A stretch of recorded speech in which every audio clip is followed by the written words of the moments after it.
Every morning, you wake up and immediately begin the work of trying to become someone else. And every night, you go to sleep having moved not 1 inch closer to who you wish to be. Do you know why? Because the man who tries to change himself has already confessed that he is not the thing desired. In the winter of 1933, Neville came to me doing exactly what you are doing now, dancing 6 shows a week, sleeping on friends' couches with $5 to his name, and every day he would tell me of his efforts to become wealthy. Every day, new techniques, new affirmations, new actions, and every day, the same $5. Until the night I told him the truth that stopped him cold. You have been taught that transformation requires effort, that becoming requires journey, that you must work to be different than you are. And so you wake each morning and put on the costume of trying. You speak differently. You act differently. You push against what you are, believing that enough pressure will crack you open into something new. But tell me, when you push against a wall, does the wall move, or do you simply exhaust yourself against it? When you try to become, you are stating with every effort, I am not. And the law, which gives only what you are conscious of being, gives you more of I am not. This is why the harder you try, the more the same you remain, because trying is the confession of lack. That winter night in 1933, Neville sat in my apartment on West 72nd Street, exhausted. He had been working on himself for months, visualization exercises, affirmation cards. He even carried a fake check in his pocket, hoping it would make him feel wealthy.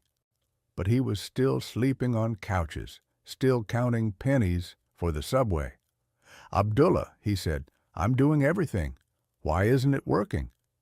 I looked at him, this young man trying so hard to become what he already was, and I said, You are not doing everything, Neville. You are doing nothing, because the wealthy man you are trying to become, he does not try to be wealthy. He simply is.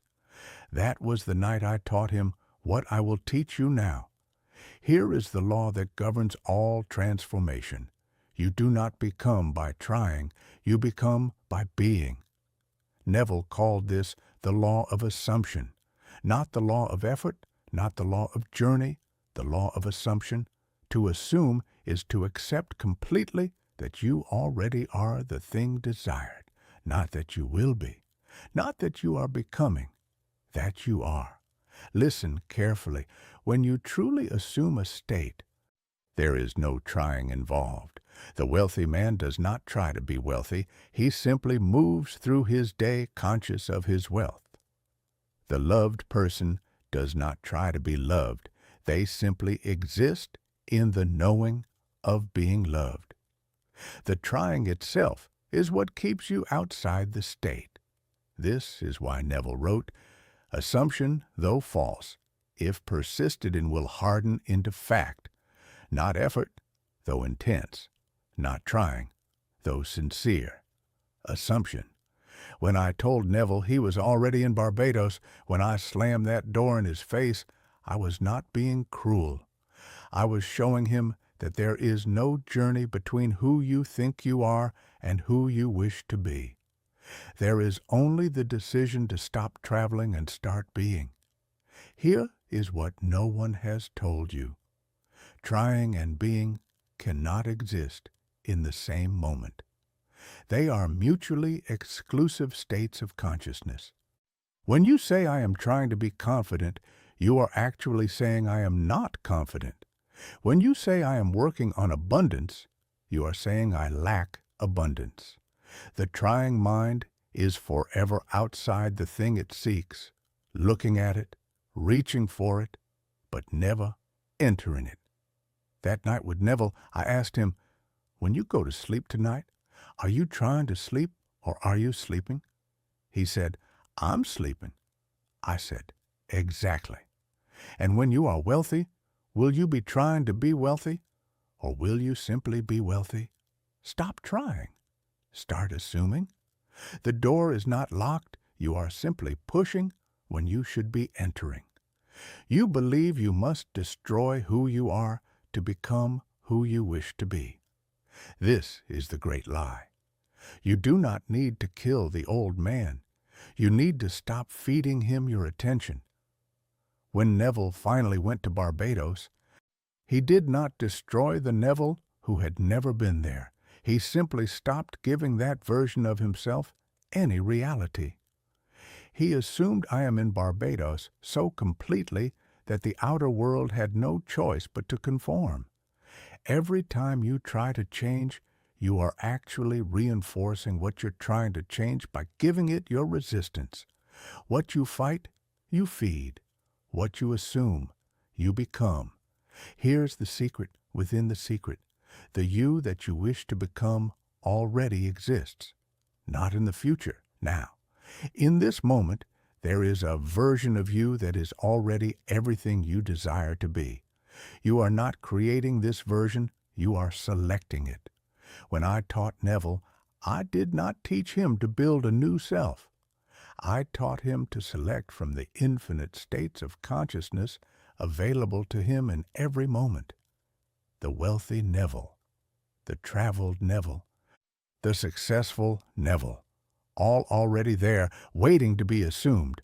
Your only work is to stop trying to become and start choosing to be. Everything I have shared so far is the first movement of a larger symphony. When I trained Neville through that cold winter of 1933, I did not give him philosophy. I gave him a nightly practice, 4 specific steps done in sequence that transferred his consciousness from one state to another while he slept. First, revision, to stop feeding the old state. Second, the correction of inner speech, to align every internal word with the new state. Third, the construction of a scene that implies the wish fulfilled.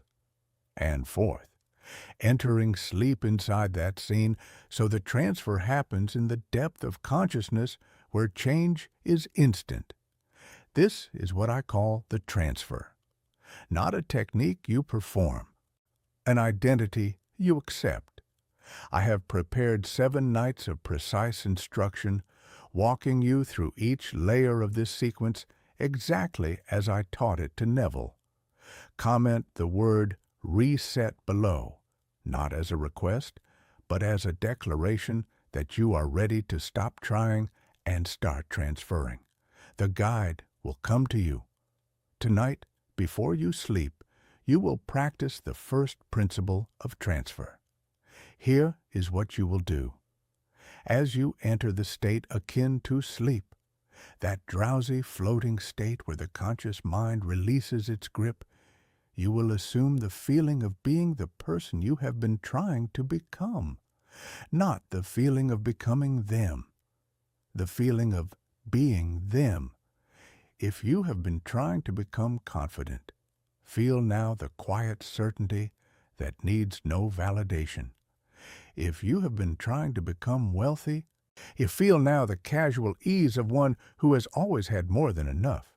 Do not visualize, do not affirm, simply feel yourself to be. And here is the key. If the trying mind says, "But I'm not," you respond, "I am," not as argument, as fact. Fall asleep in this knowing. Let the last thought before unconsciousness be I am what I sought to become. There is a particular quality to the feeling of being that differs entirely from the feeling of trying to become.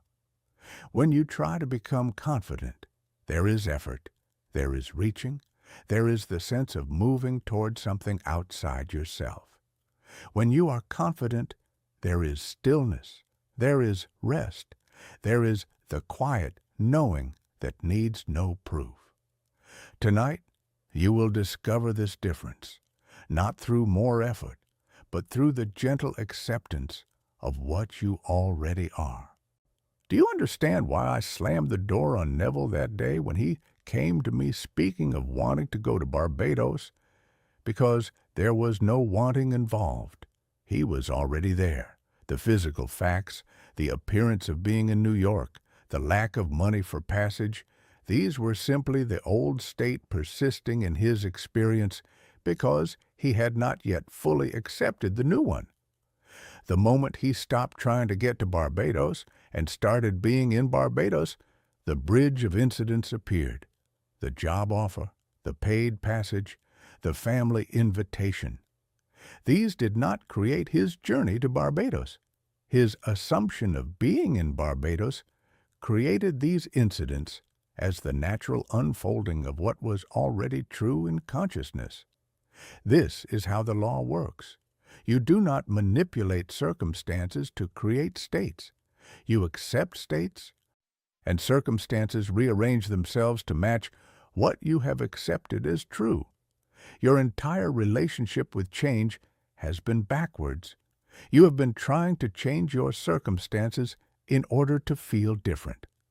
But consciousness is cause, and the outer world is effect. You must first change what you are conscious of being, and then watch as the world reshapes itself to reflect this inner shift. When I taught Neville to revise his day before sleep, I was not teaching him to rewrite history. I was teaching him to stop feeding the old state with his attention and review of its evidence. Every time you replay the day's disappointments, every time you rehearse the story of what you lack, you are feeding the very state you wish to leave behind. Revision is not about changing what happened. It is about changing what you give your consciousness to. You take the day that was lived from the old state and replay it from the new state. Not as fantasy, but as practice. Practice being who you are rather than who you were.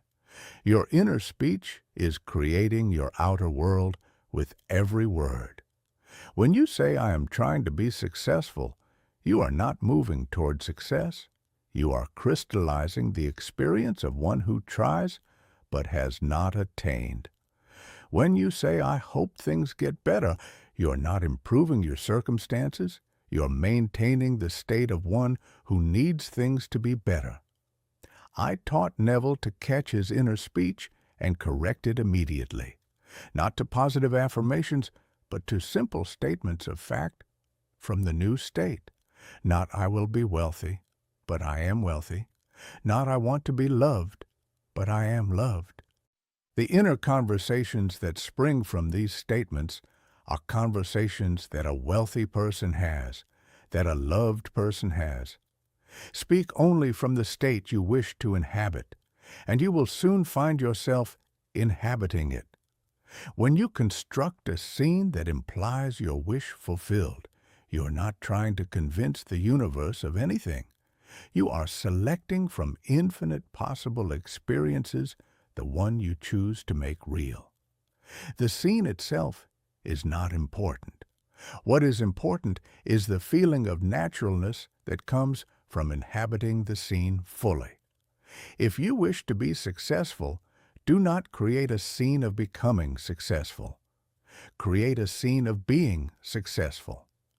Feel yourself in the quiet moment after success has been achieved, when it is no longer exciting because it is simply natural. This is the feeling that, persisted in, will harden into fact. Fall asleep inside this feeling, not thinking about it, but soaked in it. Let consciousness slip into sleep while saturated with the naturalness of being what you have sought to become.